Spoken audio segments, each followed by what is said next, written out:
mama, can't you see I've always tried to please?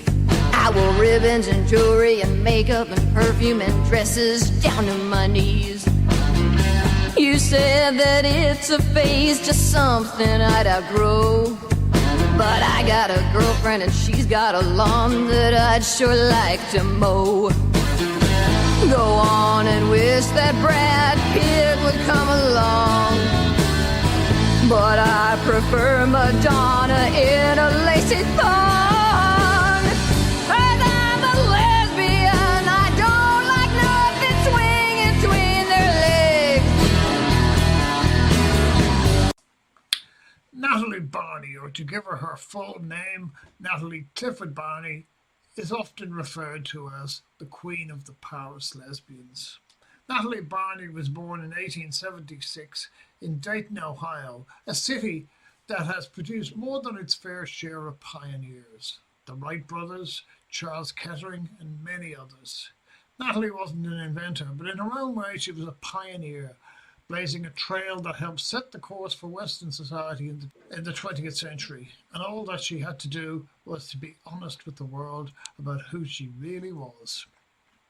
Natalie's father, Albert, was rich, having inherited a fortune from his railway pioneer father. He was also an alcoholic and tried, but failed, to dominate the women in his life. The main such woman was, of course, Natalie's mother, Alice. Alice had been engaged to another man, the explorer, Henry Morton Stanley, from Dr. Livingstone fame. But while he was off in Africa, she met and married Albert. Her parents, her father was a Jewish migrant, which would become a factor in Natalie's life much later, encouraged the match as they found Stanley unsuitable. Alice had been an artist in England, but her husband discouraged her from continuing her career after her marriage. In 1882, when Alice was in New York with her children, the 5-year-old Natalie ran past Oscar Wilde while trying to escape a group of young bullies. The highly amused Oscar scooped her up and shooed the bullies away, then sat her on his knee and narrated a story. Natalie later recalled this as her first great adventure. When Alice came to find her, she and Oscar also hit it off, and they agreed to go out to Long Beach together the next day. Oscar advised Alice to take her art more seriously, and she took his advice to heart. She went on to take classes in painting from Whistler and Corrales Joanne, becoming possibly the most famous female artist of American artist of the 19th century. It may have been this artistic bent that led Alice to send Laura and Natalie to school in Paris 5 years later. She accompanied the 8 and 10-year-old sisters on the trip, and though they were staying at a boarding school, she took an apartment to be near them, and of course to study in the great city. Natalie fell in love with Paris and learned to speak French like a native. It was also at this time, age 12, that she realized she was a lesbian. Her first relationship with a woman came after her mother had moved the family back to America and began a summer fling. In 1893, during vacation in Maine, the 17-year-old Natalie met a 19-year-old girl with green eyes and red hair that had reached down to her ankles. Her name was Eva Palmer, and like Natalie, she liked horse riding, poetry, and other women. The two began a romance that, like a lot of Natalie's romances, would eventually turn into a long friendship. Unlike Natalie, Eva was bisexual rather than exclusively lesbian.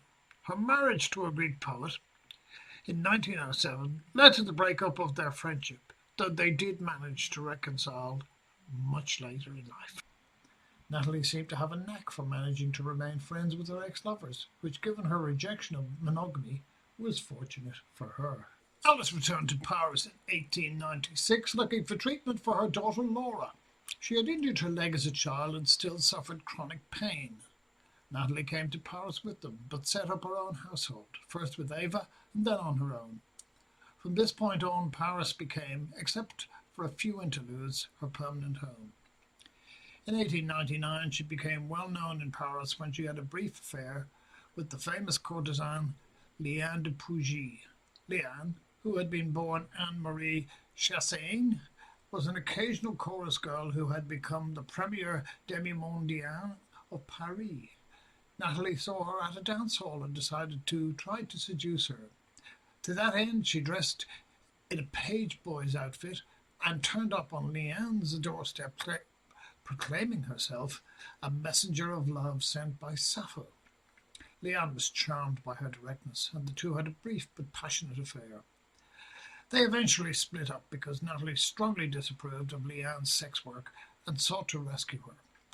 Leanne was as comfortable with her prostitution as Natalie was with her lesbianism and had no intentions of being rescued. They separated but did remain friends. Leanne went on to write a fictionalized account of their relationship, Idylle Saphique, which became a bestseller. All of Parisian society, of course, knew Natalie was the model for Flossie, the main character's female lover. Natalie wrote her own account of the affair, but failed to find a publisher, though her book was by her own account not the best. It's notable for her uncompromising acceptance of her own sexuality, a rarity at the time, and something that made her an icon for future lesbians. She wrote, "My queerness is not a vice, it is not deliberate, and it harms no one."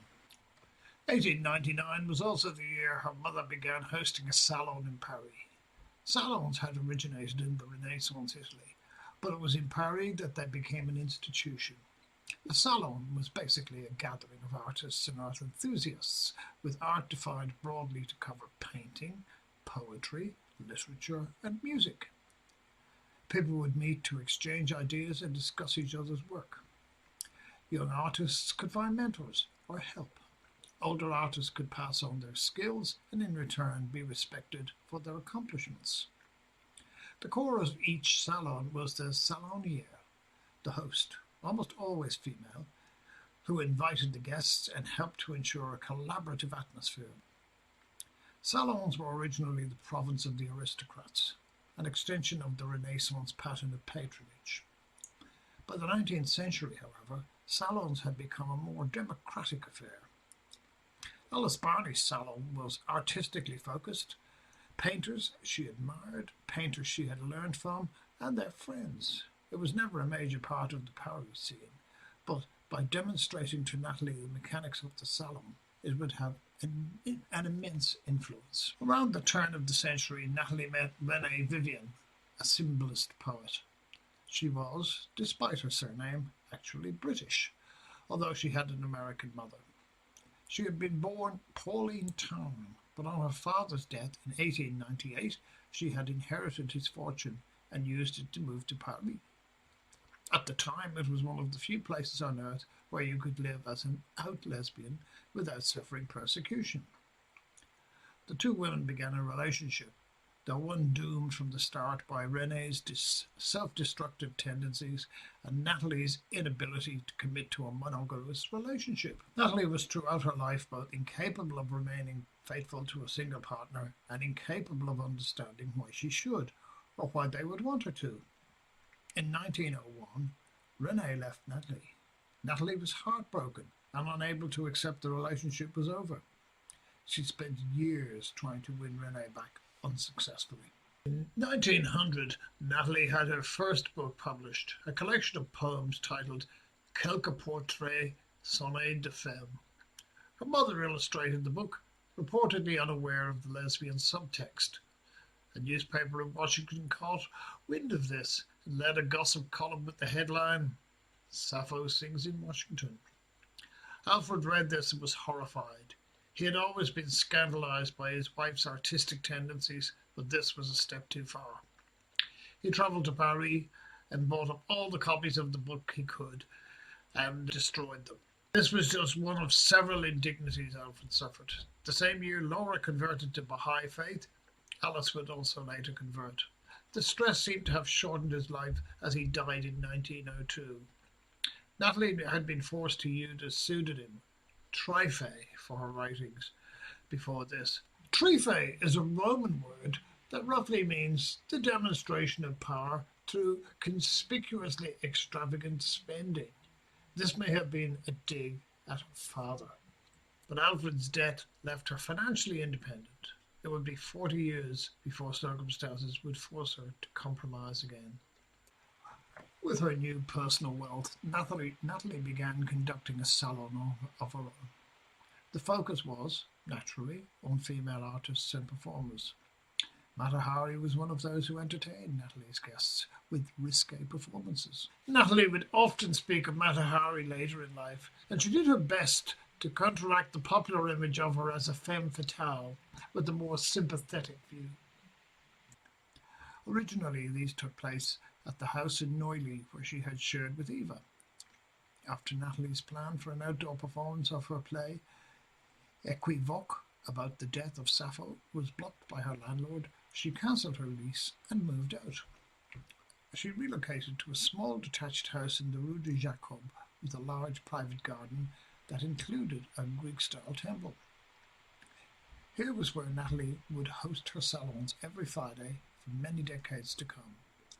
Her guests did not just include her female lesbians, though the salon became a focal point for them, but also early feminist writers like Gertrude Stein and Colette, and even male poets and writers like Ezra Pound, a close friend of Natalie's, T.S. Eliot, F. Scott Fitzgerald, and on occasion, Marcel Proust. Later in the 1940s, when Truman Capote visited Natalie, she was able to introduce him to the people who had served as models for the characters in Proust's masterpiece, À la chair de temps perdu. Though World War I brought an end to the belle epoque, the golden age of Parisian culture, Natalie's salon endured. During the war, it was a centre of pacifist action against the war, a risky business that normally would have led to considerable unpopularity. Perhaps Natalie's position on the fringe of society shielded her from this. In fact, this attitude helped to enhance the position of her salon and may have led to its longevity after the war. The uncompromising stance gained Natalie a cachet in the artistic community that those who converted their salons into wartime hospitals lacked. It was during the war that Natalie began her relationship with Romain Brooks, an American painter who was one of the few long-term lovers in Natalie's life. She was willing to make theirs an open relationship, and as a result, the two remained involved for over 50 years. Another long-term relationship was with Elisabeth de Gramont, an aristocrat descended from King Henri IV, who was known as the Red Duchess for her outspoken socialist views. By the 1920s, the Fridays at Natalie's salon had become a Parisian institution and a centre for socially progressive thought. This was epitomized in 1927 in response to the Académie Française refusal to admit women to their ruling council of immortals, who were the official literary authority in France. Natalie established her own Women's Academy. This was not really a body, but rather Natalie's way of honouring the women who she felt that the French literature establishment ignored. Honorees included feminist writers like Colette and Gertrude Stein, and writers who wrote on lesbian themes like Lucie Delarue-Madrus or Renée Vivian, who had died a few years earlier without ever reconciling with Natalie. Others included Juna Barnes, a bisexual American journalist who turned writer, Mina Loy, a British writer and artist, Rachilde, a decadent poet in the vein of Baudelaire, who was responsible for helping to preserve Wilde's legacy after his death, and many more. Many of these women wrote and believed entirely different things. Rachilde, especially, was despised by many of the early feminists for her portrayal of decadent womanhood. Yet all were welcome at Natalie's salon. Perhaps the greatest tribute to Natalie came from the British writer Radclyffe Hall, whose novel The Well of Loneliness had been banned in Britain for its depiction of lesbian lifestyles. The Well of Loneliness, despite having virtually no erotic content, was still ruled as obscene in British courts on the grounds that seeking to promote tolerance of homosexuality was innately obscene in itself. In the novel, the main character, loosely based on Radclyffe Hall herself, is a lesbian torn by doubt and self-loathing caused by society's rejection. In contrast to this stands the character of Valérie Seymour, based on Natalie, Her acceptance of and pride in her sexuality acts as a source of strength in the book. In Hall's prose, she comes to represent her own acceptance of her nature.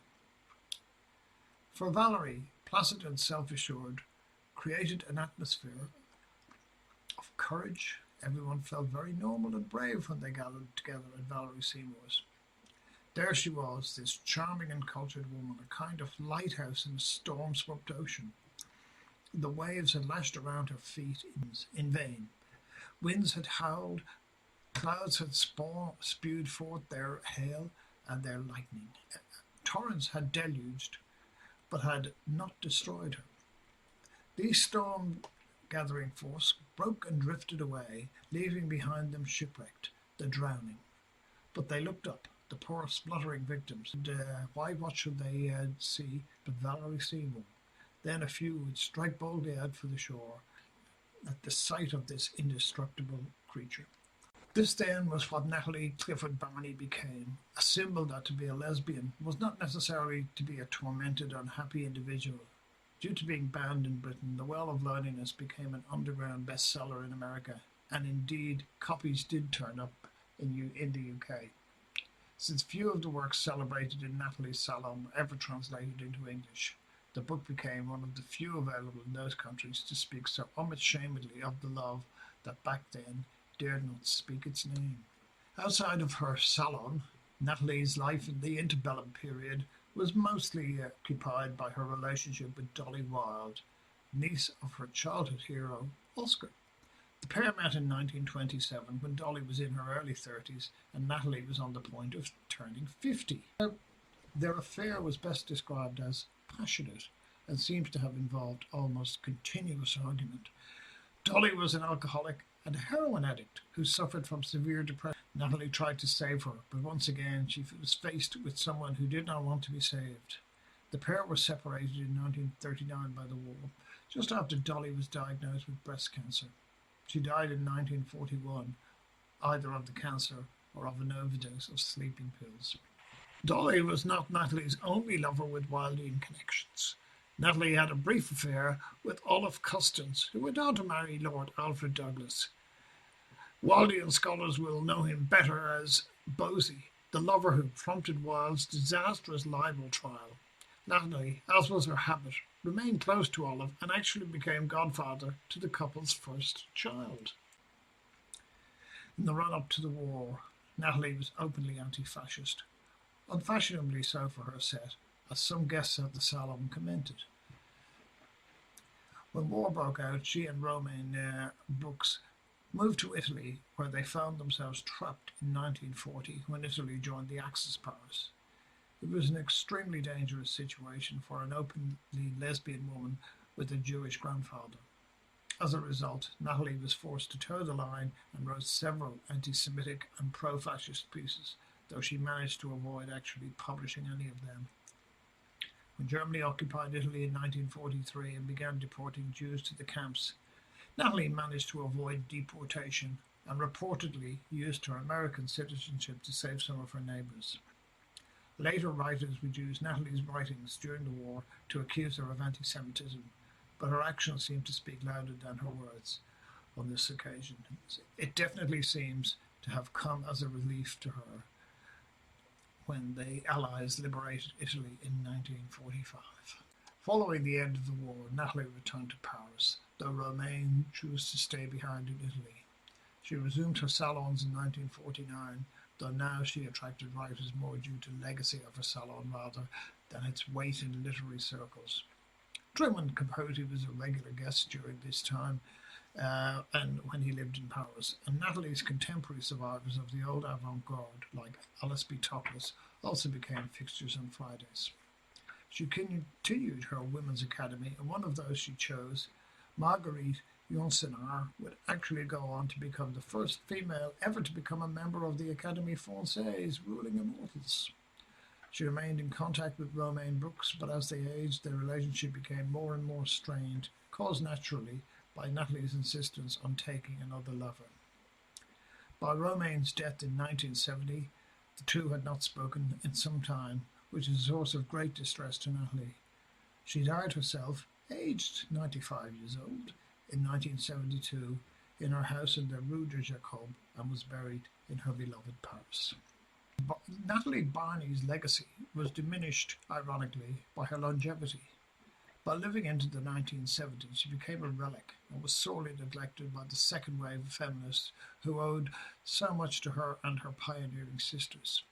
She appeared in literary disguise in many works of the 1920s and 30s, not just The Well of Knowingness, but also in the fiction of Juna Barnes, who portrayed her as Dame Evangeline Musset, and Lucy de la Rue Madrus as Laura Wells.